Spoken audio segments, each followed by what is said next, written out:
stranke Lista Marjana Šarca ter ostale kandidatke in kandidati LMŠ za prihajajoče volitve v državni zbor so z avtobusom obiskali Gorenjsko, se sprehodili čez staro kranjsko mestno jedro in se z rešitvami na poti podali med volivke in volivce od Cerkelj do Jesenic.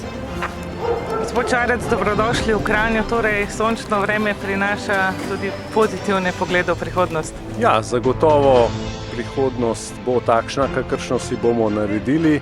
Res, da ne bo manjkalo težav, ampak vseeno mislim, da po 24. aprilu bo priložnost za nek drugačen začetek, za novo obdobje.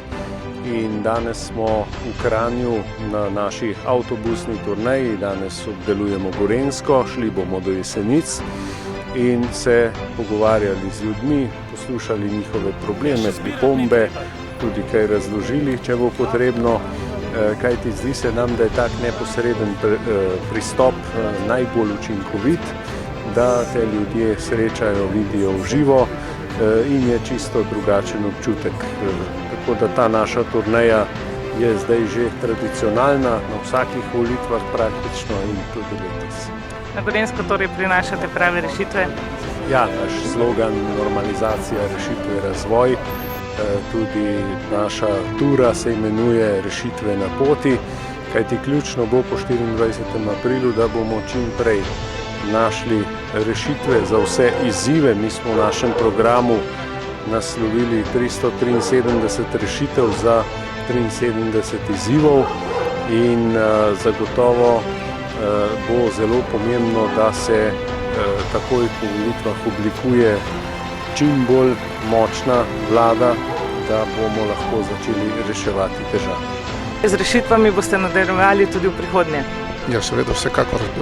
Že 2018 sem kandidiral na listi Marjana Šarca, tudi tokrat ponavljam svojo kandidaturo, tokrat na domačem Bledu, Bohinju in pa seveda v Gorjah, moje domače okolje, in sem vesel, da sem kandidat stranke Marjana Šarca. Kako vidite Gorenjsko v svojih očeh? Ja, Gorenjska ima še vedno mnoge priložnosti, ki niso izkoriščene. Gorenjska je pravzaprav dolga leta bila ena vodilnih regij v Sloveniji in čas je, da po času COVID bolezni spet potegnemo te razvojne rešitve, ki so pravzaprav pred nami. To je digitalizacija, to so seveda področje nacionalne varnosti, infrastrukture, predvsem pa zdravstvo, da spet postane to dostopno, tako kot je bilo pred COVID-om. Torej se veselite uspešnega dela tudi v prihodnje? Ja, vsekakor. Stranka Liste Marjana Šarca je dokazala, da tisto, kar govori, tudi dela. Pravzaprav smo v času vlade Marjana Šarca dokazali, da tudi tisto, kar smo si zastavili za strateške cilje, dosegli in pravzaprav mene ne skrbi, da ne bi stranka dosegla dobrega rezultata.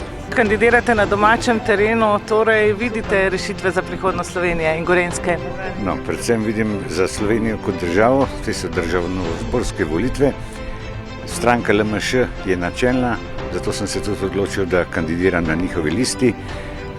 Ta svojo načelnost je pokazala v zadnjih 4 letih kot pozicijska in opozicijska stranka z vrhunsko ekipo v državnem zboru. Mislim, da je ta poslanska skupina najboljša in je odigrala tudi svojo vlogo. To načelnost stranke pa cenim do konca in se ne ravna po vetru ali pa dnevno-političnih potrebah. Torej, sonce ste prinesli tudi danes na Gorenjsko, naj bo tako tudi v prihodnje? Ja, sonce, lih na njega nimamo vpliv, ampak Gorenjska, tako kot cela Slovenija, mora iti naprej. Predvsem pa potrebna je ena preprosta normalizacija.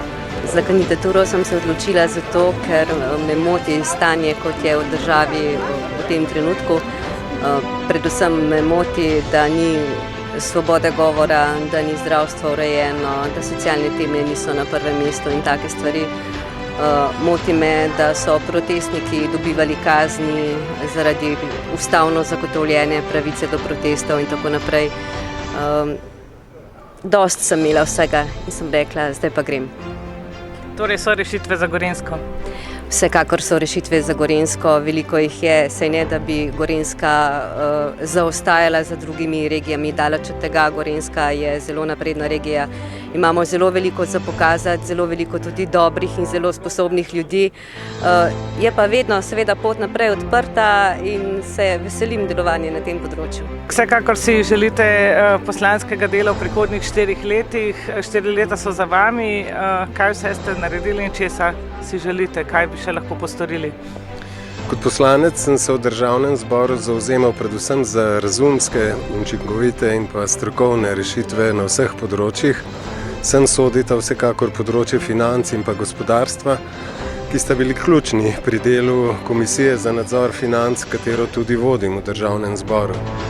Podpiram socialno državo, vendar se hkrati globoko zavedam, da je uspešno gospodarstvo in pa stabilne javne finance temelj in pogoj za razvoj in pa za blaginjo v tej državi, ki si jo vsi, sem prepričan, nedvomno zelo želimo.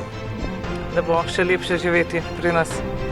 Vsekakor, ni nam slabo, ne govorim, nikoli nisem rekel, da nam je slabo, vendar možnosti za razvoj, za napredek je še veliko in mi smo v vladi, ko smo bili v vladi in ki smo jo vodili, dokazali, da se da delati, ne nazadnje to dokazujejo tudi rezultati in s tem želimo delati tudi v prihodnje.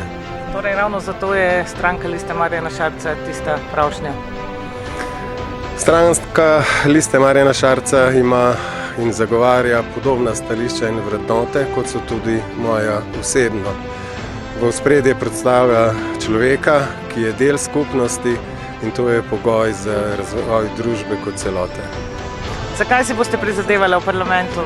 Prizadevala si bom za to, da se obstoječa sedanjost normalizira, pa da se razvije napredna prihodnost. Treba je aktivno delati, treba je iskati rešitve in treba je v bistvu do rešitev tudi priti, ne samo, da se zadeve skozi rešuje, končne rešitve pa ni. Ne glede na to, da gre za državnozborske volitve, je pa treba ker sem vseeno peta v lokalno okolje, poskrbeti, da se lokalna problematika rešuje zavzeto, odgovorno pa zelo aktivno. Delam pa tudi na področju intelektualne lastnine in sama smatram, da je treba res dvigati nivo zaščite intelektualne lastnine in tudi zavest o pomenu le-te. V vlogi poslanca sem prizadeval za to, da bom aktivno sodeloval pri kreiranju višjega nivoja demokracije v slovenski družbi, ki se jo seveda zaslužimo. Prizadeval si bom za to, da se bodo človekove pravice in svoboščine obvarovale oziroma dvigale še na višji nivo. Prizadeval si bom za to, da bo našo družbeno okolje postalo strpnejše, da se bomo ljudje medsebojno spoštovali, imeli odprt dialog, ne glede na to, na težo diskusije, težo diskurza, ker mislim, da so to pač neki osnovni pogoji za to, da je naša družba bolj sproščena. Če je človek bolj sproščen, se tudi lažje razvija. Ne? Ko smo že pri razvoju, vse to je vsebovano seveda v programu stranke LMŠ. Nekako smo identificirali 78 izzivov, hkrati pa za te izzive tudi poiskali rešitve. Mislim, da jih je okrog 373. Jaz upam, da bojo te rešitve, če bomo v novi vladi, tudi uspešno realizirane. Prizadevali naj bi si tudi, da bi Škofja Loka postala mestna občina? Vsekakor, nažalost in neznanih razlogov, to mislim, da v mesecu marcu ni bilo sprovedeno. Škofja Loka ima vsekakor vse pogoje za to, da bi bila mestna občina, ker skozi mestno občino seveda je mogoč hitrejši razvoj. Kljub temu, da je sicer Škofja Loka lepo razvita, pa vendar mislim, da je to zakonsko možnost treba tudi izkoristiti. Kakšne so vaše vrednote? Ja, absolutno. Trdna, enotna Evropa, visoka demokratična načela. Zavzemam se absolutno za neodvisnost medijev, neodvisnost organizacij, inštitucij, ki so po zakonu neodvisne. Danes niso več neodvisne, pa bi morale biti. Absolutno svoboda govora. Danes so nekateri preganjani zaradi satiričnih tvitov, drugi pač ne. Torej, zakaj ste pravi kandidat? Jaz sem pravi kandidat, ker sem na pravi listi, kjer je poštenje, empatija in vrednote ljudi cenjene, tako da mislim, da sem pravi kandidat, ker izhajam iz lokalnega okolja. Na lokalnem nivoju mislim, da sem že dokazal poštenje in empatijo, tako da čas normalizacije je tisti, v katerega hočemo zdaj naprejiti in mislim, da tudi ljudje to vidijo in cenijo. Prihodnost je torej tudi na mladih. Ja, seveda. Zadnji 2 leti, pač v času epidemije, smo bili mladi strani vladajoče politike spregledani, menim, da namerno. Zakaj? Pač odgovor je jasen, zato ker smo v bistvu najskromnejša volilna baza in mislim, da je čas za mlade. Čas je, da se stanje v družbi normalizira, da se pač povrne zaupanje v politiko, da se začnemo pogovarjati o vsebini in da v bistvu tudi mladi začnemo sooblikovati našo skupno prihodnost in državni prostor je tudi prostor za mlade. Kako vidite Gorenjsko v političnem merilu in kakšne so rešitve za prihodnost? No, Gorenjska je ena od regij, ki je tudi v političnem merilu zelo pomembna, enako kot cela Slovenija. Vsekakor v LMŠ smo z svojim delom, vsaj po mojem mnenju, dokazali, da smo korektni, odgovorni, življenjski, da gledamo na povezavo med državnim in pa lokalnim nivojem in konkretno vsaj zase osebno lahko povem, da sem se v svojem mandatu trudil tudi za lokalno okolje, ne samo za državni razvoj kot celoto.